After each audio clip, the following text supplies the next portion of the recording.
I'm all up close and personal. All right, so this is Lil Reigns' Tidbit Comedy, right? So today I'm coming before you and I'm doing something new, right? I'm gonna do a stand-up comedy about a mom and her babies, right? So, all you single ladies, listen, okay, because this is kind of for the single mom. All right, this is brand new to me. Chill, I'm coming. All right, here we go. Right, I'm a mom of 5 children, right? And I have 5 kids and 2 grands. I'm really holding this like it's a mic. And I'm gonna keep doing it too because it makes me feel good. Okay, so this little tidbit comedy script that I got going here, right? I'm dedicating this to my boo because he's gonna really see how crazy I am, and I hope he still love me after this.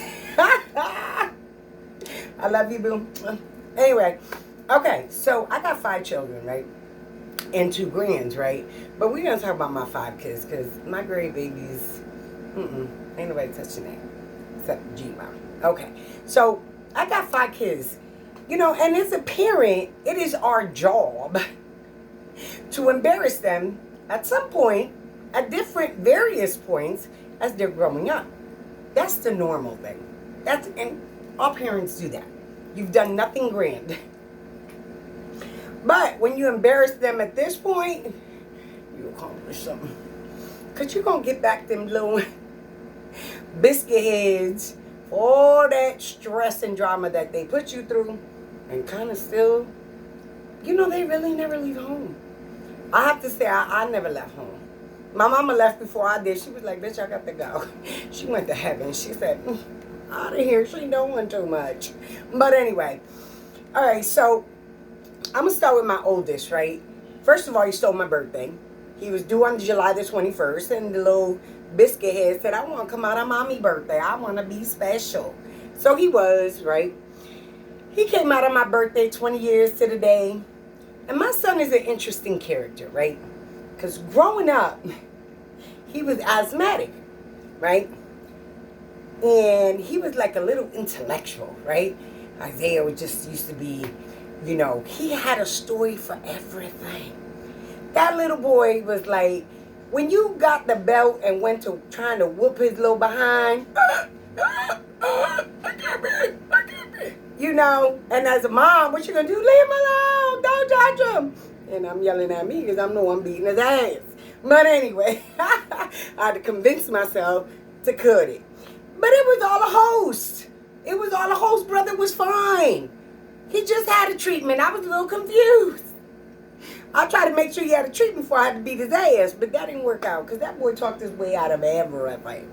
Now I have a little grandson, and let me tell you, if that ain't his father's child, I don't know what to tell you.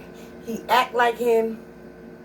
He don't really look like him. No, not that he's not his child, because trust me, that.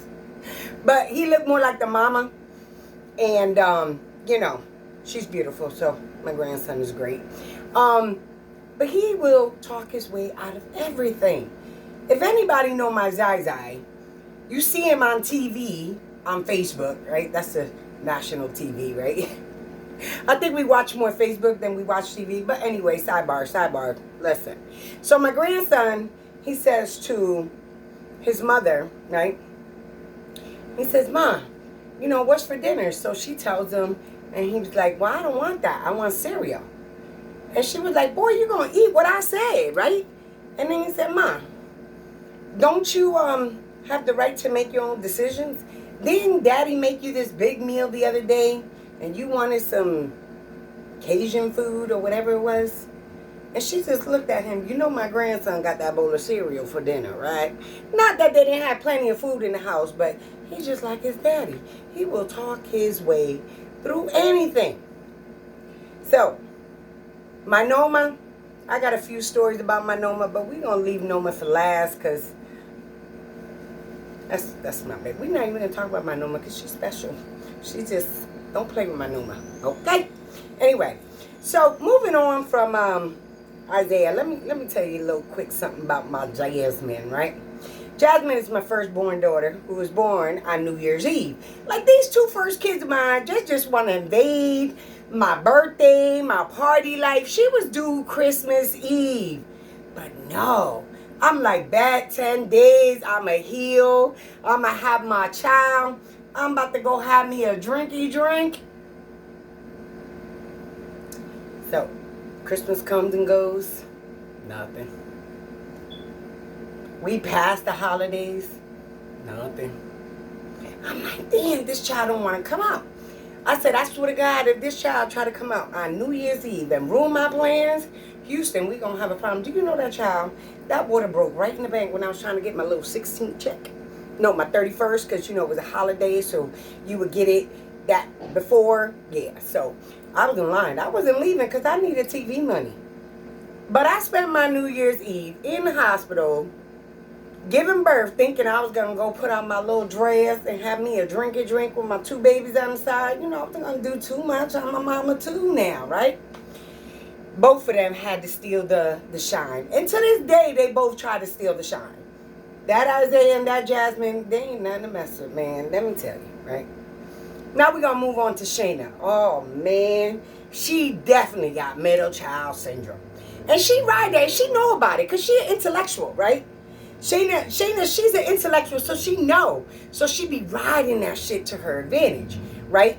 When she hurting or she wants something, she be like, well, see, I never get what I want because I'm the middle child. I be like, girl, if you don't go sit down somewhere, right? It was so bad that we had a station wagon. You know, every Puerto Rican at some point in their life got a station wagon, right? So I had the big brown wooded station. I ain't mad at her because I tried to deny that it was mine too.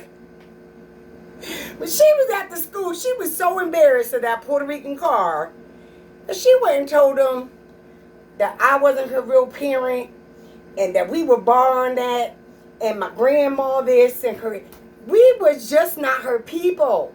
She didn't just deny the car. She said, I'm declining everything that come with that car. Mama, daddy, sisters, brother, all that. So, that one kind of hurt my feelings a little bit. Just a little bit, because, you know, it's like, yo, for real? Like, shit that bad? She's like, Mom, I'm hungry. I'm tired of peanut butter and jelly. I was like, damn, I got some Chef Boyardee. You ready? She was like, we not doing this. I got a whole new fantasy family. I'm about to go eat some fantasy food. I'd be like, well, you go ahead on. I hope you full. But when you get back, that peanut butter and jelly and that Chef Boyardee be right there waiting. So you go ahead on. I tell you. All right, now we going to move on to Celinda, my Puerto princess. That bitch crazy. That's my twin. Everything I did in my youth, when they tell you that you going to pay with one of your children, damn. I'm still paying. She's 22 years old. Yo, listen. When I was first pregnant from Celinda, right, I swore up and down I was having a boy. We had a name and everything. Her name was supposed to be Titus. Okay. So we rolled this. Me and the ex-husband at the time, right? The husband at the time, ex-husband now. Okay. Oh, like y'all couldn't figure that shit out, right? Okay. But anyway, I went there. Anyway, so, you know, I'm 9 months, I'm big and ready, you know. She won't be late too. All my kids are some laters. Ain't nobody came early. And they still late all the time. But anyway, sidebar. So, Celinda was supposed to be Titus. And really, to our surprise, when that little girl came out, and we saw it was a girl, I'm still a little emotional about that right now. I was like, well, I'll be damned. I know I had 2 girls before her. She don't kick like a Titus. She don't gave me a hard time up in there like a damn Titus. But she wasn't. She was Celinda. So, you know, we got over it after I cried for a couple hours. I was feeling some type of way. I wanted a son. But anyway. I kind of got that in a very bizarre way. So let me tell you the story about Titus, okay? We continuing with Celinda because she a little extra, so she get a little extra. She's still extra. Okay, so Celinda, we established she was supposed to be Titus. That didn't quite work out, so I had to figure out a name. So I named her my little Celinda. That's my little pretty princess, all that. So, you know, I adjusted. She's my little beautiful baby. She looked like a little doll, you know. And I'm loving on her. And she got to be about 12. And I got real confused. Because Titus was all over the place. I was like, yo, dude, check this out. What's she doing? She was like, I don't care. You don't want none. You don't want none. Straight up some dude, hood, ratchet attitude. Now, she dressed like a girl. She didn't like girls. I'm not saying it like that. But the Titus DNA that was spoken into her life, that sucker creeped in. Because she be doing some real nigga shit. I'd be like, yo, can you act like a lady? She'd be like, not today. I'm walking in my Titus. You know, and I had to... Really? So I got my son in a very awkward, weird, strange kind of way. And he was here visiting me not too long ago. Opened the door. I was like, what's up, baby girl? She was like, what's goody? I was like, oh, Titus, I don't want to talk to you. Where my princess at? Anyway, we're going to move on past that because, ooh, child, that still drains me to this day, that child of mine. All right, so we're going to go down to the last one, the last of the Mohegans, Mr. Michael Jr. You know, there's so much to say about that little boy because it's real confusing because he's like a gentleman. He's such a sweet kid. And he has some shit with him. Let me tell you what he used to do, right? When he was younger, I suffered from acid reflux really bad. Like, oh my God, I would have to go to the hospital. I ended up with surgery. Like, I really had this on a real serious level. So, my son didn't want to go to school. Mommy, it hurts. Mommy, it hurt. Pretending he vomiting and everything, right? And you know your kids, get your ass up and go to school, boy. What you doing? What you think? You think your mama a fool? I done did all this 100 times over. And then I died, came back another lifetime and did it one more time. What is you doing?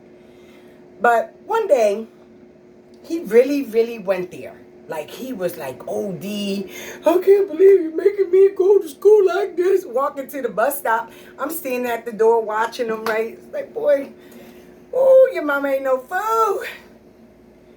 He came home from school. He ended up having a great day with his friends. And you know, that little sucker came back in the house. He said, Ma, I'm glad you found me out because I had a great day at school. For all y'all mothers that know what it is to transition like this, get back at me, holla at me. This is Lily's TID BIT comedy, stand-up comedy. Leave a comment, say something. Come on, man. Let's get it together here. Deuces.